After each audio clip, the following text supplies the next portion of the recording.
Hi guys, welcome back to the channel. For today's upload, as usual, we're gonna start with the transfer list. Absolutely nothing. It's always like that. Lately, for the past month or so, whenever weekend league ends, there's no more lazy buyers. There's no more nothing. No more market movement all that much. If there is a movement, it's always to the downside, which is okay. Pretty much makes sense. And I've listed my cards for lazy buyers, but like really high. So I don't expect any kind of sales. But either way, I'm holding them, in case the market rises. This is when I'll revisit the prices. Palacios last night. I showed you guys on the last video yesterday night. I did pick him up for around 180k. I've got about four of him, three or four, I'm not sure. And overnight he did rise all the way up to 198, and I didn't sell him because I do think he is gonna rise well above 200k just before rewards. So this is when I'll take the sell on him. And as for now, it's pretty much the same, nothing new. We did get a few new SBCs which I want to speak about. Uh, you guys know I've told you guys quite a few times that I do love those SBCs, the upgrade packs. I love doing them, and they are very good tools in order to craft SBCs. So the 80 plus was not good last time around when it came. I think about a week or 10 days ago. They were not good at all. The 81 pluses were very good. This time around, I've opened around 12 or 13 80 plus, and I opened 15 81 pluses, and they are very overpowered. And at the moment, I've got enough fodders to complete Kimmich untradeable fodders, which I want to show you guys the kind of pulls I got. And basically, every pack was a walkout or a board, and the 80 pluses were very overpowered as well. So if we look at newest untradables, um, those ones are pretty much normal. Then I packed a Neuer untradeable. I packed Cruz untradeable. Weghorst Inform untradeable. So all of them are untradeable. If we look at the second page, 84s, 85s, another Inform untradeable. And yes, I did pack De Gea also untradeable. That was from the player pick. And overall, very good. So I am going to upload this video later on, so make sure you watch it because there's some insane pulls. And I did get a lot of messages about people wanting to know how to trade. I did speak about this in the last video that I am gonna work on making a video today about it. So here we go. I want to explain to you guys what's my thought process when I buy a card. So I'm gonna give you guys an example here. The most important thing in order to trade, in my opinion, is to know the market price. Now, if you guys don't have access to your computer the whole day, I do understand. So do I, but everyone has a smartphone, and you guys can just download the Footbin app, which is very usable and reliable in terms of prices. And just keep looking once or twice a day at least. Where is the market, at what prices the cards are selling, and try and get an idea of every weekend, every day, like weekdays, and starting Thursday up to Sunday, there is different prices on the market because of the weekend league. Now you guys need to be aware at all times what is the price of the cards, right? So if we take an example at Rashford, the left mid, uh, the informs, the inform, without even looking at Footbin, I do know that this card usually it's usually around 150 up to 160. So if we look at Rashford, he should not be below 150.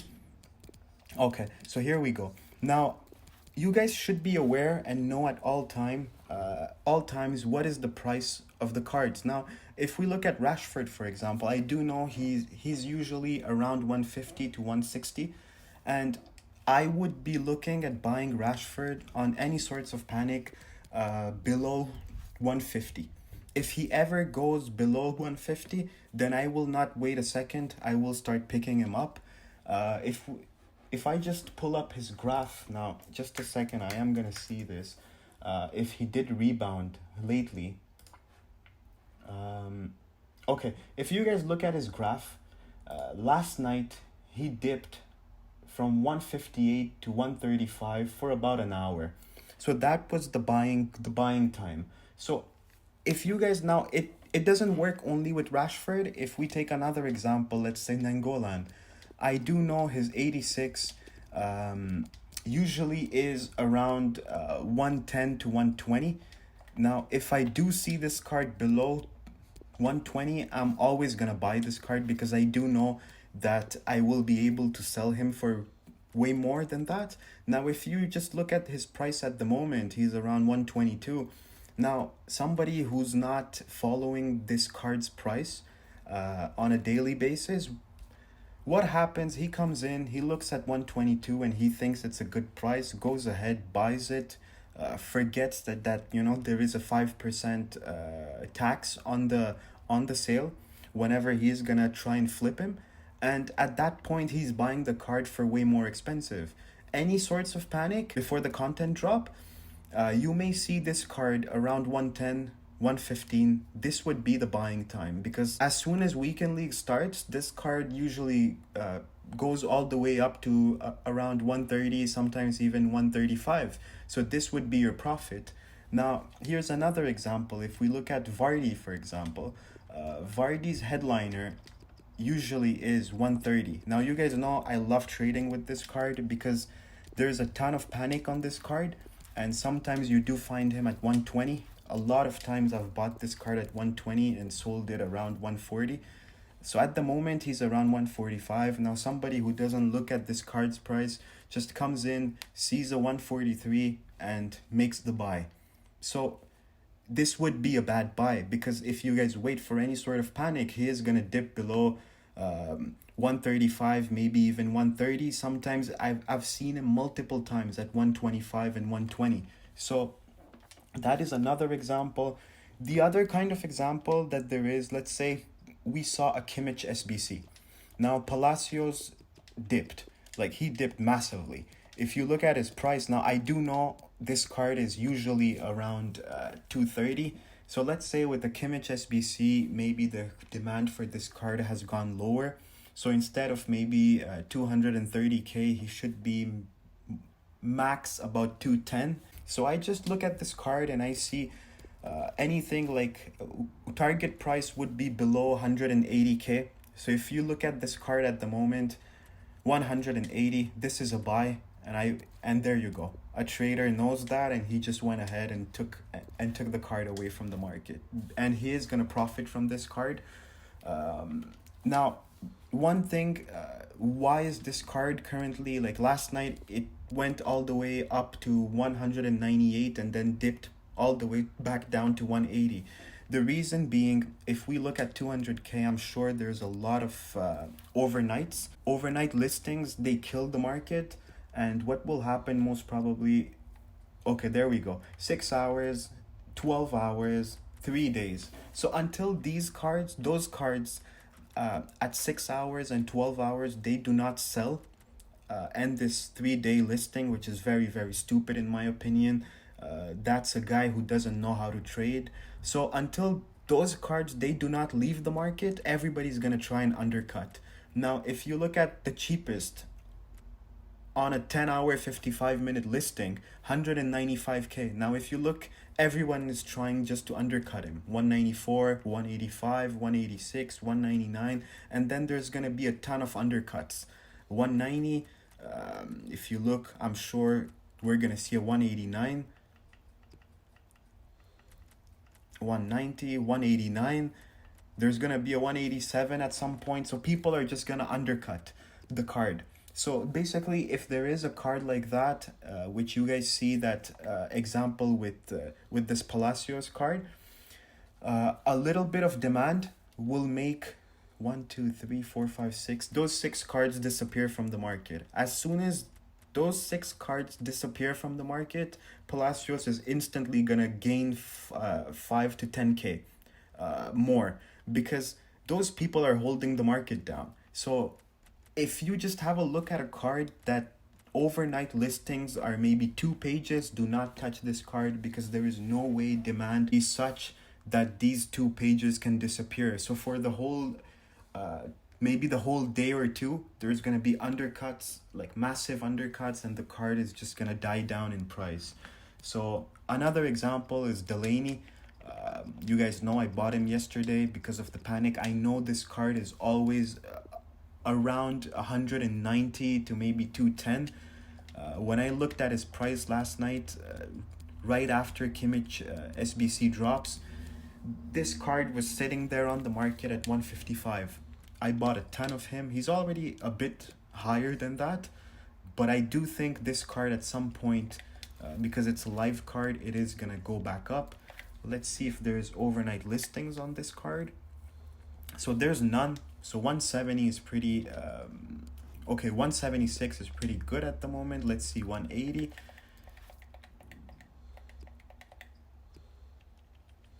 Okay, 180. There's only 2 cards for overnight listings. Not even overnight. This card is only 3 hours. So basically, this card has the potential of maybe rising to 180 tonight. So if you see this card below 160, it's a buy. This is how I calculate the margin that I can get on a card. And never forget tax. The tax is very important on a card. When I started trading at the beginning, I never calculated this the right way. And what would happen is that I would be happy when a card gains 10k, but the card was had a value of 200k. So I'm not making anything, because 5% tax on a 200k card is 10k.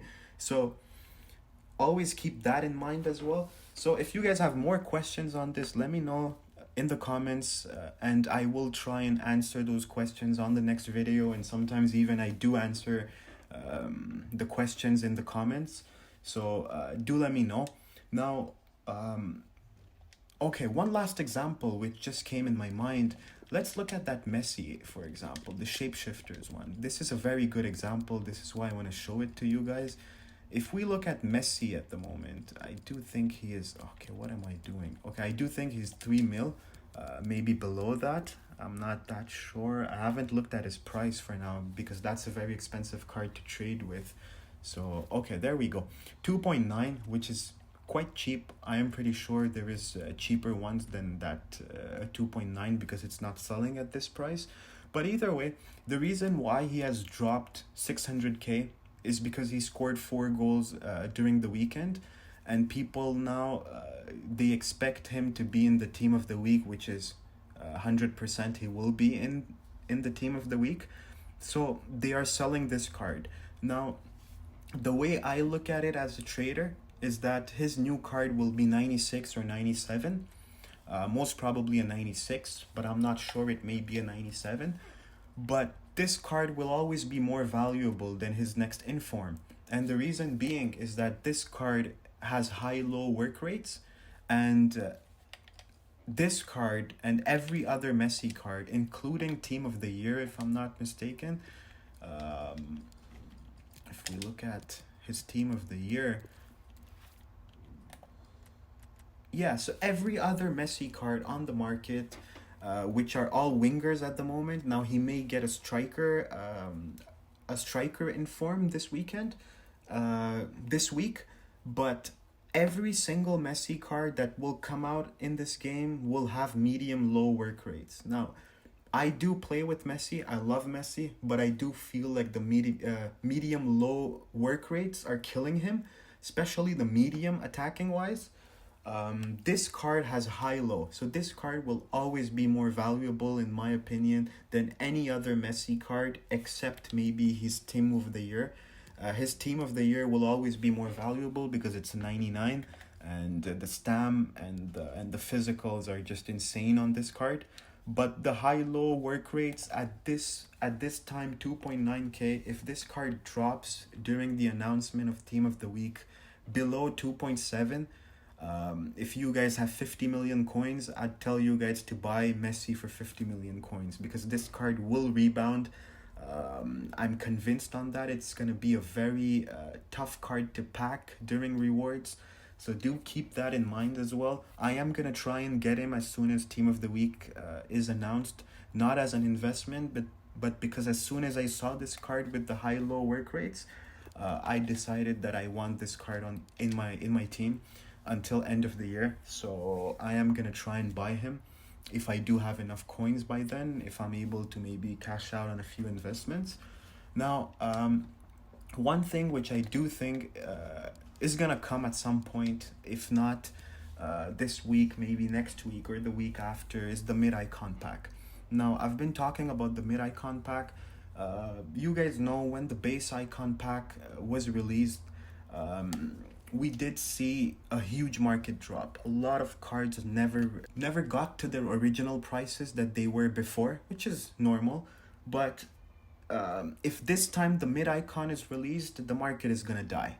I do expect the market to be completely dead. Huge sell-offs. A lot of cards will drop in prices, including Team of the Years. So what I do think, the only way you guys can maybe save yourself from losing coins the way that I am currently doing it at the moment, not to lose too much coins, either you use an untradeable team, which basically this is what I have at the moment, all untradeable except this Palacios, which I never played with, but I want to try him out. All of my team is untradeable, so that would be one way to go maybe. The other thing, if you don't have a good untradeable team or that doesn't link to one another, I do think the only way to hedge would be to hedge, right? Now, hedging, what does hedging mean? Meaning that you do invest in something else in order for, if your initial investment fails, then that hedging investment will save you. Now, your initial investment may be your team, because maybe your team is worth a few mil. The way that you can hedge from the mid-icon pack is to buy the fodders. Now, the reason why I'm saying this, it's pretty obvious. If we look at Aldo Areld at the moment, this card is usually around 20k, sometimes even 25 during... okay, so he's not 20k. So he's around 25, sometimes even more than that when he's required in an SBC. Being 87 rated, he will 100% definitely be required. Like his rating will be required to complete the mid-icon pack. So if you guys invest in fodders, which are pretty cheap at the moment, say you have a gold Neymar, and how much is gold Neymar going for at the moment? Because I do know a lot of people have gold Neymar, and if we look at him at the moment, okay, I have no idea how much gold Neymar is going for at the moment. He must be around 730 maybe. Okay, he's even less than that. He's around 710. Okay, so gold Neymar is around 710.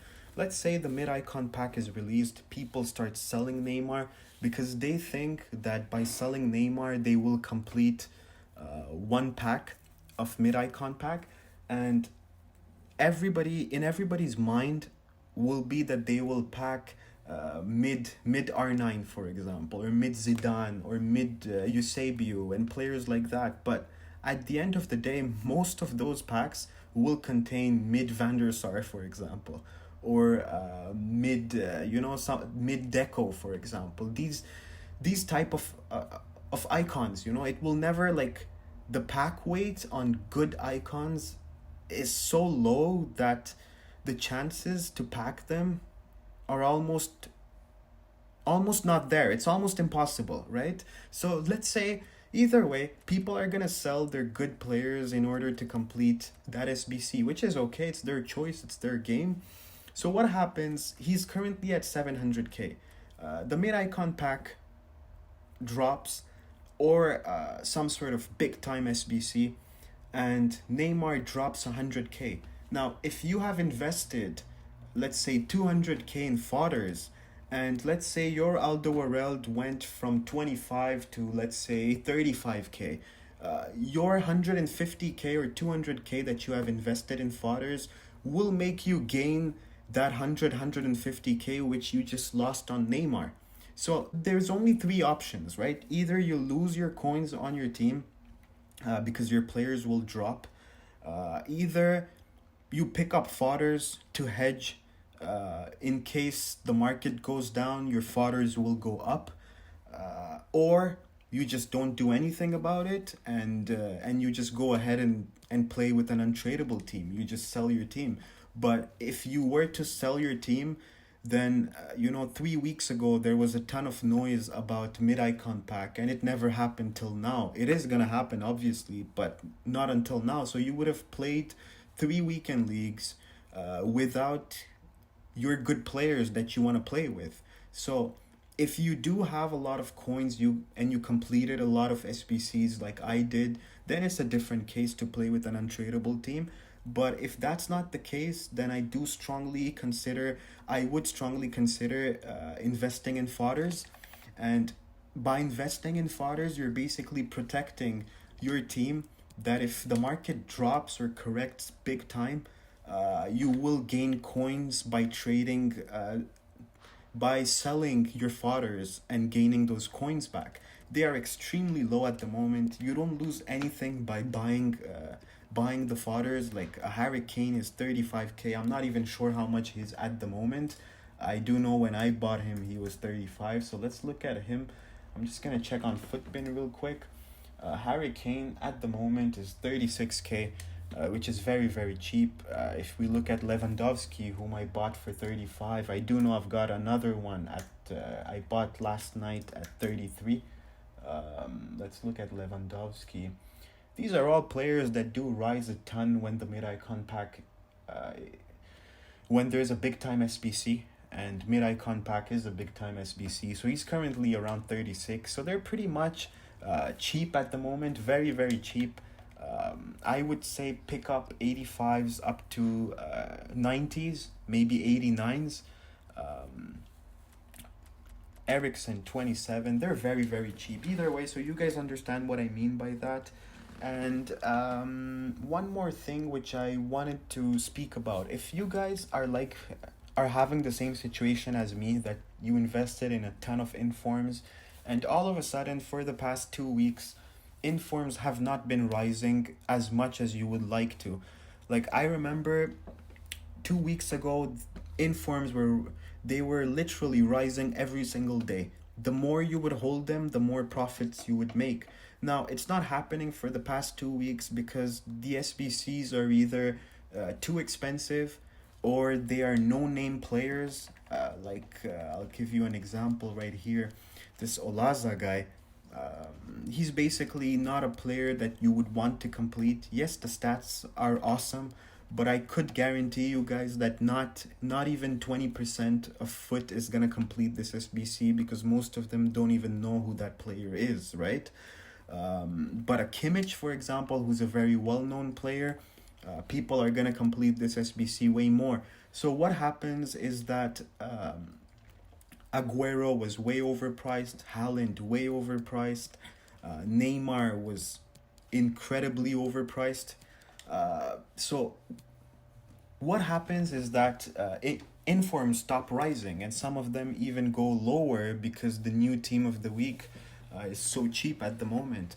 But now, if you're in the same situation as me and have a ton of informs, do not panic sell them. I do think they go higher from here. The reason being is that whenever there's upgrade packs, SBCs, what happens usually, people start crafting. Now, I do know that for sure. Even I craft a lot when the upgrade packs are out, because what happens is that you have an 85 rated player, and or let's say you just packed an 87 rated untradeable, and you pack him again later on. What do? You don't just go ahead and quick sell him. So you start crafting players, and people like I crafted Ben Yedder for less than 100K, the player of the month, because I opened so many packs, so many upgrade packs, that I was pretty much forced of completing an SBC, and the only player that I could see myself using was player of the month, Ben Yedder. So I do think a lot of people will start crafting Kimmich, Aguero, maybe even Haaland, and let's say maybe 2% of foot may start crafting Neymar. Because I'm saying 2% because he, even though you craft him, it's not easy crafting that player. It's insane. The requirements are just crazy. But I can guarantee you that a ton of people will craft Kimmich and Aguero at the moment. Um, these two are going to be very popular. Now, if we look at them, I forgot to show you guys. Okay, Kimmich requires two informs to complete his SBC, requires an 85 and an 85. So 85 and 86. Aguero requires at least a few informs. Okay, there you go. There's one, there's two, and three. So, and so on. Almost every single player of the month and SBC requires an inform. So the last time around when the upgrade packs were out, people were crafting and informs were going higher. I do think it will happen once again. I already noticed a few informs rising in terms of price, and I fully expect informs to start rising now. So do not panic sell them.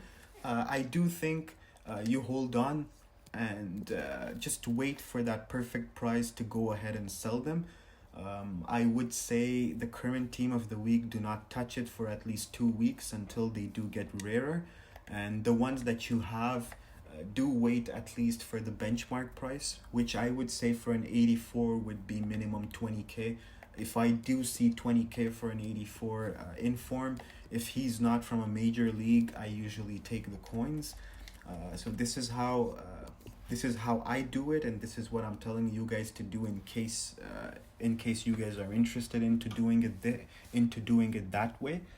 But otherwise, I don't expect the market to pretty much rise or even dip.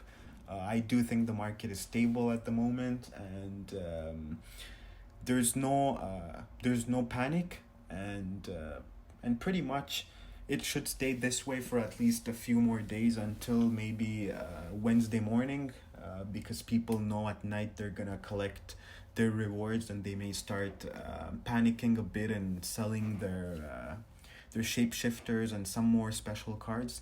For shapeshifters, do wait. They are currently expensive, not that expensive, but I do think an hour before rewards, this will be the buying time for those cards. So either way, we do have a few days to speak about that. For now, that is about it. If you guys enjoyed the content, leave a thumbs up, subscribe, and I'll see you guys on the next one. Bye.